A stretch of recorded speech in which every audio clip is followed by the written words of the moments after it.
నమస్తే, నేను ప్రశాంత్. ఇండియా పాకిస్తాన్కి మధ్యలో జరుగుతున్న యుద్ధం, దీని మీద ఇతర కంట్రీ వాళ్ళు ఎలా స్పందిస్తున్నారు, ముఖ్యంగా అమెరికా నుంచి ఎలా స్పందిస్తున్నారు అనే విషయాలు అయితే తెలుసుకుందాం. దీని గురించి అయితే మాట్లాడేందుకు ప్రస్తుతం మనతో పాటు సీనియర్ జర్నలిస్ట్ జయదేవ్ గారు ఉన్నారు. నమస్తే అండి.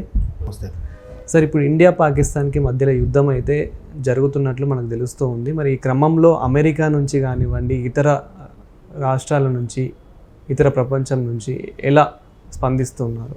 యాక్చువల్గా భారత్ పాక్ యుద్ధం లేదు, యుద్ధ వాతావరణం అయితే అలముకుంది.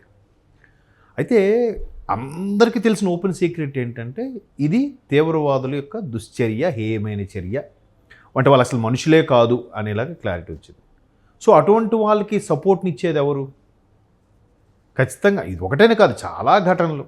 ఏది పార్లమెంట్ దాడి కానీ, ముంబైలో హోటల్ తాజ్ సంఘటన కానీ, ఎక్కడ లేదా దిల్షునగర్ పేలులు కానీ, అంతకుముందు గోకుల్ చాట్ లాంటివి కానీ, ఇవన్నీ ఎక్కడ ఏది చూసినా కూడా ఈ ఘటనల వెనుక ఎవరున్నారంటే పాక్ సంబంధించిన మూలాలు మన ఇన్వెస్టిగేషన్లో కానీ, మన ఎన్ఐఏ వాళ్ళు కానీ, లేదంటే ఐబీ వాళ్ళు కానీ అన్నీ ఆ సాక్ష్యాధారాలతో ప్రూవ్ చేసి పెట్టినా కూడా మేం కాదు అని అంటే అట్లా దబాయించేస్తే ఎన్నిసార్లు ఊరుకుంటారు? సరే, ఇప్పుడు కూడా సామాన్యమైన, అంటే ఇది నిరాయుధులైన, అంటే ఆయుధాలు ఏమి లేని సామాన్యుల మీద, ఆడవాళ్ళ మీద, చిన్నపిల్లల మీద మీ ప్రతాపం, మీ చేతకాంతనం, మళ్ళీ తిరిగి ఒక్కొక్కరు నవ్వుకొని కామెంట్స్ చేసుకోవడం, అటువంటి వాళ్ళకి కొంతమంది వెధవలు ఇక్కడ ఉన్న వాళ్ళు కొంతమంది సపోర్ట్ చేయడం. మరి నిన్న పవన్ కళ్యాణ్ గారు అదే అన్నారు కదా, సెక్యులర్ ముసుగులో ఎవరెవరైతే మాట్లాడి అందరూ సమానం అంటారో వాళ్ళు ఇప్పుడు మాట్లాడవచ్చు కదా. ఇప్పుడు పవన్ కళ్యాణ్ అనేసరికి రెడీగా ఒక యాక్టర్ ఉంటాడు, పేరు చెప్తాను, ఒక కామెంట్ చేసేస్తుంటాడు. మొన్న తమిళనాడులో కూడా ఎక్కడో మాట్లాడాడంట పవన్ కళ్యాణ్ గురించి ఎటకారంగా. ఇప్పుడు మాట్లాడమనండి. ఆ దరిద్రులు అంత దారుణమైన పని చేసినప్పుడు దాని మీద ఒక స్టేట్మెంట్ ఇవ్వమనండి. ఎందుకు ఎవరు? మీ నోరులు లేవా? మీ చేతులు లేవా ఎక్స్లో గట్రా పోస్ట్ చేయడానికి? ఎక్కడో షూటింగుల్లో ఉంటే వీడియోలు తీసి పెడతారే, ఇప్పుడు మరి లేవా వీడియోలు పెట్టడానికి? అంటే వాళ్ళు ఏమి చేస్తారని భయమా? అంటే సెక్యులర్ దాంట్లో ఇది. అయితే ఇలాంటివి జరుగుతున్నప్పుడు ఖచ్చితంగా అది పాకిస్తాన్ హస్తమని ప్రూవ్ అయ్యింది, మరొకసారి ప్రూవ్ చేయబోతున్నారు కూడా. సో ఎక్కడ దీనికి వీళ్ళకి ధైర్యం ఏంటి? ఎక్కడి నుంచి ఇలాగా ఆ మూలాల్ని కట్ చేస్తే వెంటనే తిండికి లేదరా అంటే ఇవన్నీ పౌరుషాలు మీకు తొడగొట్టాలి అవసరమా? ఇప్పుడు పాకిస్తాన్ ఎవరండా చూసుకొని ఇంత రెచ్చిపోతున్నారంటే ఏ దేశము వీళ్ళకి సపోర్ట్ ఉందని? యాక్చువల్గా చైనా వాళ్ళు వీళ్ళు మద్దతు ఇస్తామని ప్రకటించారు. సో చైనా వాడు కూడా హ్యాండ్ ఉంటే ఉండుండొచ్చు దాంట్లో. కాకపోతే వాడిది సవత్తల్లి ప్రేమ చైనా వాడిది. ఎందుకంటే మెల్లగా వీడి భూభాగంలోకి ఎంటర్ అయిపోయి వీడేదో ఆక్యుపై చేద్దాము, వీడికి ఉపయోగించుకునే పీఓకే ఆడ ఆక్యుపై చేసుకుందామని వాడి తలంపు తప్ప వాడు నిజంగా పాక్ మీద ప్రేమతోనో దేంతోనో కాదు. మరొక రీజన్ కూడా అయ్యుండొచ్చు. ఎందుకంటే భారతదేశానికి అమెరికాకు ఉండే సత్సంబంధాల దృష్ట్యా అమెరికా ఎన్ని దేశాల మీద ఆంక్షలు విధించినా భారతదేశం మీద అంత మొన్న కూడా ట్యాక్స్లో వేసింది, కానీ భారత్కు సంబంధించిన కొన్ని రకాల వీసాలు వెసులుబాట్లు కల్పించింది. ఓహో వీళ్ళు అమెరికాతో పోటీ చైనా వాడు కాబట్టి ఏమో మేము అమెరికాతో తలపడుతుంటే ఈ ఇండియా వాడు అమెరికాకు సపోర్టుగా ఉన్నాడు అన్నట్టుగా ఒక కడుపు మంట ఉంటుంది కదా. సో మనల్ని డైరెక్ట్గా దెబ్బ కొట్టలేక ఏమనలేక పాకిస్తాన్ ద్వారా చేపిస్తుంది చైనా.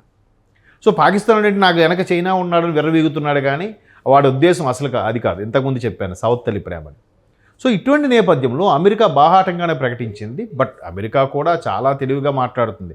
ఎవరైనా ఎదురు కొట్టుకు చేస్తే చూస్తే ఎవడో మిగిలితే అటు సపోర్ట్ చేద్దాంలే అన్న తత్వం చాలా సందర్భాల్లో బయటపడింది అమెరికాది. కానీ ఈసారి మాత్రం అమెరికాకి భారత్ సపోర్ట్ చేస్తాము, ఉగ్రవాదాన్ని ఎప్పుడు మేము సహించేది లేదు అంది. అండ్ మోర్ ఓవర్ ఆయన రూబియో, అమెరికా విదేశాంగ మంత్రి, మన విదేశాంగ మంత్రి జైశంకర్ గారితో మాట్లాడారు. పాక్ ప్రధాని షహబాజ్తో కూడా షహబాజ్తో ఏం మాట్లాడారు? ఇప్పుడు ఉగ్రవాదం జరిగింది, దీన్ని దారుణమైన చర్య, దీన్ని మేము ఖండిస్తున్నాను ఒక మాట చెప్పొచ్చు కదా. ఎవడైనా చెప్పాడా? చెప్పకుండా ఇది మా మీద ఆపాదిస్తున్నారు, మమ్మల్ని రుద్దుతున్నారు, ఇది కరెక్ట్ కాదా అంటున్నారు తప్ప ఆడు ఎవడైనా సరే ఇటువంటిది మేము సహించాం, వాడిని పట్టుకొని ఓచకోత కోస్తాను ఒక్క స్టేట్మెంట్ ఇచ్చాడా? ఇవ్వట్లే. తెలుసు వాళ్ళకి కూడా ప్రతి తీవ్రవాద సంస్థ వెనక పాక్ ఐఎస్ఐ ముద్ర ఉంటుంది, ట్రైనింగ్ ఇచ్చేది వాళ్ళే, అదంతకు తెలుసు. ప్రపంచ దేశాలన్నీ కూడా చూస్తున్నాయి. కాకపోతే వీళ్ళేమనుకుంటున్నారంటే పిల్లి కళ్ళు మూసుకొని పాలు తాగేసినట్టుగా ఏం కాదు మన వెనక చైనా ఉందేమో అనుకుంటున్నారు. బట్ మరి యూరోపియన్ కంట్రీస్ అది మనది సౌత్ ఏషియా మంది, eastern Asia countries, western countries, ఇవన్నీ కూడా తెలీదా? ఇట్లాంటి ఉగ్రవాదం వల్ల ఎంత చితికిపోతున్నానో వాళ్ళకి అర్థం అవుదా?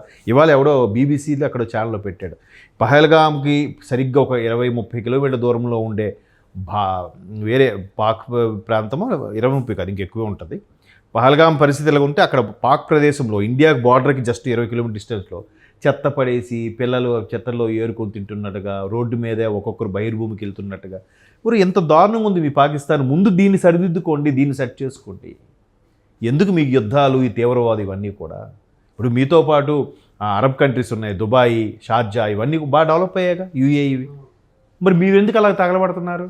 ఈ పనికి మాలిన పౌరుషాల వల్ల, ఈ లేనిపోని తీవ్రవాదం వల్ల. రీసెంట్గా హీరో విజయ్ దేవరకొండ కూడా అంటే మీరు చెప్పినట్లే ఒక మాట అనడం జరిగింది, ప్రాపర్ ఎడ్యుకేషన్ ఉండదు ఆ కొడుకులకి, ప్రాపర్ నాలెడ్జ్ ఉండదు, అందుకే ఇలా చేస్తారు, వీళ్ళు చేసిన కర్మకి వాళ్ళ పిల్లలు బలవుతారు అని చెప్పేసి. ఎస్, అదే ఇప్పుడు ప్రాపర్గా చేయాలంటే ఎక్కడైనా సరే వాళ్ళు ఎక్కువ మంది పిల్లల్ని కంటారు, దానివల్ల ఇంటికి వచ్చే ఆదాయం తక్కువ.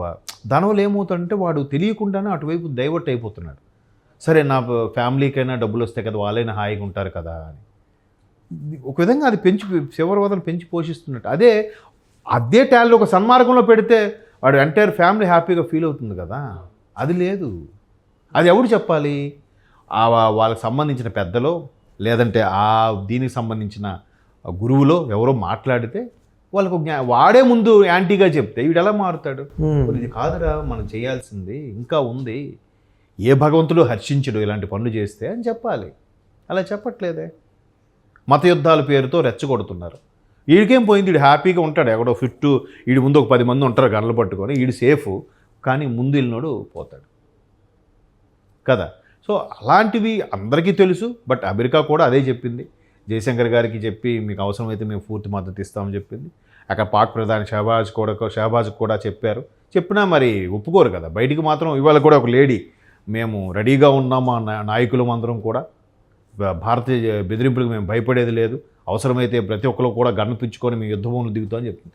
ఆడు ఏం పోయింది, ఇంట్లో 4 మాటలు చెప్తుంది మైకులు పెట్టగానే, రమ్మని బార్డర్లోకి ఆవిడకి. సో ఫైనల్గా అమెరికా ఇప్పుడు ఇండియాకి సపోర్టివ్గా ఉందా అంటారా?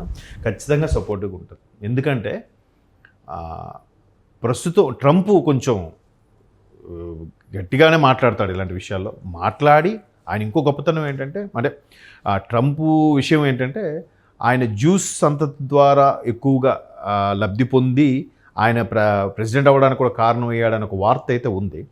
ఈ ఎలాన్ మస్క్ లాంటి వాళ్ళు కూడా జ్యూస్ సంతతి చెందిన వాళ్ళు కూడా వాళ్ళు సపోర్ట్ ఉన్నారు. కాబట్టి ఎలాన్ మస్క్ లాంటి జ్యూస్ సంతతి వాళ్ళు, ఇజ్రాయెల్కి సంబంధించిన వాళ్ళు, భారతదేశం మీద పరోక్షంగా వాళ్ళకి ప్రేమ ఉంటుంది. భారతదేశానికి ఎప్పుడే కష్టం వచ్చినా భారతదేశం అడిగినా అడగకపోయినా సపోర్ట్ చేయాలి అని ఒక ఇది ఉంటుంది. కాబట్టి ప్రస్తుతం ఈ జ్యూస్ సంతతి చెందిన వాళ్ళందరూ ట్రంప్కు ఫేవర్గా ఉన్నారు. కాబట్టి ట్రంప్ కూడా భారతదేశానికి ఫేవర్గానే ఉంటారు. ట్రంప్ నథింగ్ బట్ అమెరికా దేశస్తులు కూడా భారతదేశానికి ఫేవర్గా ఉంటారని అనుకుంటున్నాను. బట్ చూద్దాం, మన వాళ్ళు కూడా చాలా చాకచక్యంగా ఇది అవుతున్నారు. ఈరోజు రేపో మోడీ గారు అనౌన్స్ చేయబోతున్నారు. అంటే సర్జికల్ స్ట్రైక్స్గా చేస్తారా, లేదంటే అటాక్స్ ఎలా ఉండబోతాయి అనేది చాలా ప్లాన్గా చేస్తారు. అంటే మళ్ళీ దాని గురించి ఎవడు మాట్లాడకూడదు, ఎక్కడ టాపిక్ రాకూడదు, అలాగని విధ్వంసం జరగకూడదు. అంటే ఎంత ప్లాన్గా ఉండాలో చూడండి, చేస్తారు. మనం వెయిట్ చేయాలి. థ్యాంక్ యూ అండి.